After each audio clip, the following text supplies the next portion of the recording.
మేడారం మహాజాతరకు వివిధ ప్రాంతాల నుంచి పెద్ద ఎత్తున భక్తులు తరలివస్తున్నారు.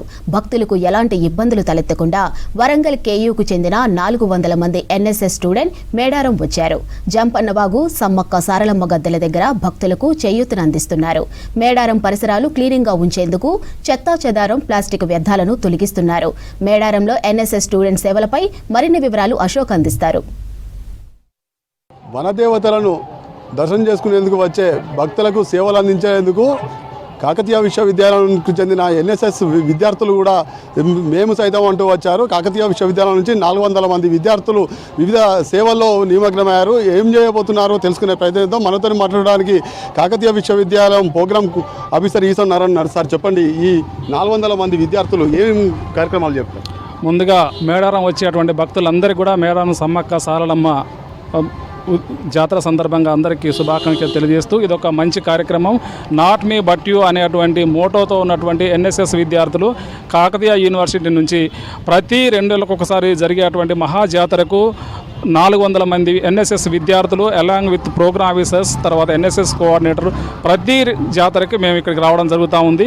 సో దీంట్లో వచ్చేటువంటి విద్యార్థులు నిజంగా ముఖ్యంగా గద్దెల దగ్గర ఉన్నటువంటి క్యూ లైన్లలో ఇబ్బందులు కాకుండా వాటర్ సప్లై చేయడం కానీ, భక్తులకు ఇబ్బందులు కాకుండా మూవ్ కావడానికి, అదేవిధంగా హెల్త్ పాయింట్ దగ్గర ఉన్నటువంటి అక్కడ వాళ్ళకు సర్వీస్ చేయడము, బస్టాండ్ దగ్గర ఉన్నటువంటి క్యూ లైన్లో ఉన్న వాళ్ళకు మంచినీళ్ళు అందించడము, తర్వాత జంపన్న వాగు దగ్గర ఉన్నటువంటి ఆ ప్రాంతాలలో కూడా మన ఎన్ఎస్ఎస్ విద్యార్థులు సేవలు అందిస్తూ ఉంటారు. దీనితో పాటు ఇదే కాకుండా జాతరకు వచ్చేటువంటి భక్తులు ముఖ్యంగా మేడారంలో ప్లాస్టిక్ ఫ్రీ అనేటువంటి కాన్సెప్ట్ని గవర్నమెంట్ ఆఫ్ తెలంగాణ తీసుకున్నది కాబట్టి దాన్ని కూడా వచ్చినటువంటి భక్తులకు అవేర్నెస్ చేస్తూ ఉన్నాము మేము.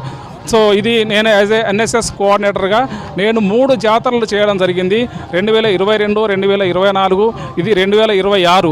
సో అప్పటికిప్పటికీ భక్తులు పెరుగుతున్నారు కాబట్టి దానికి తగ్గట్టుగా ప్రభుత్వాలు అనేక కార్యక్రమాలు తీసుకున్నప్పటికీ ప్రజల లోపల ఇంకా అవగాహన కల్పించడానికి నిజంగా మా ఎన్ఎస్ఎస్ విద్యార్థులు ప్రతిరోజు ఒక్కొక్క షిఫ్ట్కి 8 అవర్స్ ఉంటుంది. ప్రతి NSS volunteer daily 16 hours work చేస్తారు. ఓన్లీ 8 అవర్స్ మాత్రమే వాళ్ళు రెస్ట్లో ఉంటారు. అంటే ఒక టీంకి ఎంతమంది ఉంటారు? ఒక టీంలో 20 మంది ఉంటారు. ఒక టీం లీడరు, ఒక ప్రోగ్రామ్ ఆఫీసర్ ఉంటారు. సో వారు ఎక్కడ మేము నిర్దేశిస్తే వాళ్ళు అక్కడ ఈ కార్యక్రమాన్ని చేస్తారనమాట. ఇప్పుడు అధికారులు కూడా ఉన్నారు కదా, అధికారులు ఉన్న దగ్గర ఉంటారా, అధికారులు లేని దగ్గర ఉంటారా? అధికారుల దగ్గర కాకుండా ఇప్పుడు గవర్నమెంట్ ఎక్కడైతే సెక్టోరల్ ఆఫీసర్స్ ఉన్నారు, ఇప్పుడు ఈ సంవత్సరం 8 సెక్టోరల్ ఆఫీసర్స్ ఉన్నారు. 8 సెక్టోరల్ ఆఫీసర్స్కి మా ఎన్ఎస్ఎస్ ప్రోగ్రామ్ ఆఫీసర్లు మేము అటాచ్ చేస్తాం. వాళ్ళతో సమన్వయం చేసుకుంటూ వీళ్ళు ముందుకు వెళ్తూ ఉంటారు అనమాట. జంపన్న వాగు దగ్గర ఉన్న వాళ్ళు ఏం చేస్తారు? జంపన్న దాగలో ఉన్నటువంటి మిస్సింగ్ పాయింట్స్ కూడా ఉన్నాయి. అక్కడ మిస్సింగ్ అయినటువంటి వాళ్ళని అదేవిధంగా అక్కడ ఎప్పుడు, ఎందుకంటే ఈ జాతరలో దాదాపుగా కొంతమంది డ్రింక్ చేసి దాంట్లో వాటర్లోకి దిగినటువంటి సందర్భాలు కూడా దొరుకుతూ ఉంటాయి. సో అటువంటి వాళ్ళని కూడా మేము సేవ్ చేసి మళ్ళీ అక్కడ మిస్సింగ్ పాయింట్ దగ్గర మేము అందజేసినటువంటి సందర్భాలు కూడా చాలా ఉన్నాయి. పరిస్థితి మొత్తానికి అందరికీ భక్తులకు ఎలాంటి ఇబ్బందులు కలగకుండా అధికారులతో పాటు సమన్వయం చేసుకుంటూ తాము విద్యార్థులు సేవలు అందించే కార్యక్రమాలు చేపడతామని, ఈ జాతర పూర్తి అయ్యే వరకు కూడా ఇక్కడే ఉండి టీంల వారీగా సేవలు అందిస్తామని చెప్తున్నారు. వీడియో రాజుతో అశోక్ న్యూస్, మేడారం నుంచి.